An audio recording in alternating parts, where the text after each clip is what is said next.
In this video, I will show you the best NinjaTrader settings, configurations, and ATM strategies for Apex and futures prop firms. When you've opened up your NinjaTrader, there are really three things that you need. Number one is obviously the control panel. Second thing that you need is the chart and the order window. I go to the top part on this tab here, and if you hover over this little icon with the two little dots and the little bar down, it's called Chart Trader. You click on it, Chart Trader, and this will pop up. You need to have one role as evaluation and one role down here as your PAs. The reason you do that is because for my strategies, we buy quick dips and quick rips we sell and short. And so you cannot fumble through multiple different accounts to do that. What you need to do is you need to, before the trading thing starts, you already have all the accounts lined up. Let's say eval 1, eval 2, eval 3, eval 4, eval 5, 6, 7, 8, and so forth. Then I'll suggest you to have a 1-minute chart on the left and a 5-minute chart on the right.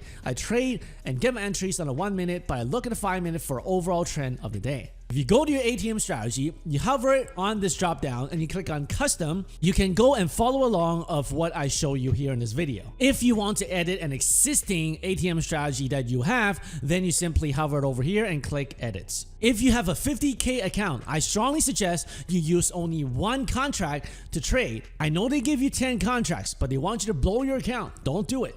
Very simple strategy. Put a stop loss of 40 ticks, meaning that this is 10 points on NQ. If you lose one contract on 10 points, that's only 200 bucks. You have a trailing drawdown of $2,600. This means that you will have to be wrong 13 times in a row in order to blow that account. It's very hard to do, but overall, you want to just do one contract, 10-point stop for a 20-point gain. Sometimes when I get into a trade, and as you look at my live example, I will even adjust the profit higher. Let's say it's a really oversold extreme long. I will go and adjust the 20-point take profit to, let's say, 30 or 40 points because I know it can probably get there after a huge sell. This one contract approach is also for those who are more conservative, but if you're more aggressive like me, and if you want to take the approach of taking more contracts, then this is what you do. You do the 4 contracts or the 8 contract if you have a 250 or 300K account like me. For 4 contracts, it's still the same thing, 10-point stop loss, but I've broken up the target to multiple different targets. Meaning you're going to take profit at 10 points, 15 points, 20 points, and trail the last one to 40 points. Many times it doesn't get to the 40 points and you have to manually exit, but sometimes it pops so hard because of our good entries, you get these great trades. The reason why I set it up like this is because I know that if I risk 4 contracts at 10 points, I will lose $800 on that trade if I get stopped out. However, if all of these profit targets get hit, I actually make 2K. It's more than a 1-to-2 risk and reward ratio. Again, you're not going to always get to those targets, but over time, if you use the strategies right, as I show you, then you should do well.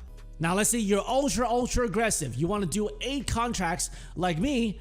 I don't do it all the time, but there are times when I do it, especially when these are brand new PAs and I have multiple of them stacked up. Then this is what I'll do. I want to hit them for the first 3 days and get $2 grand on the first 3 days. This is what I do. I do 8 contracts, 10-point stop loss, and I take profit at 10 point, 15 point, and 20 points. I don't do anything higher than that. Most of the time, I stop it at about $2 grand because I don't want to get over the 30% consistency rule. So when a trade goes my favor and it reaches $2 grand in P&L, I close it out. In the live examples, you'll see me execute these strategies. Most of them is using the one contract because I know most of you have one contract to trade with because you're using a 50K account. Again, if you're only trading 50K, don't use 4 contracts, don't use 8 contracts. Use one contract so you can preserve your PAs to get to your payouts. I cannot stress this enough. I'm going to say it one more time. Make sure you go and line up one row of chart windows with order entries on one row and your PA with another row. Because if you don't do this, if you don't set your accounts right away, when it comes time to dip and short the pops and take profit, you're going to be fumbling through the drop down menus. Oh, which account is this? And by the time you do all of that, the trade is over. So make sure you do this. With your NinjaTrader setup, let's now go to 3.2, making your PA roster, which is really important, knowing which accounts to put first on this row here. I like to put the evals and the PAs that are least favorable on the left side and I trade towards the right side. There's a sequence of how I do this. And so let's get to the next video talking about how you rank your PAs and how you rank your evals to trade.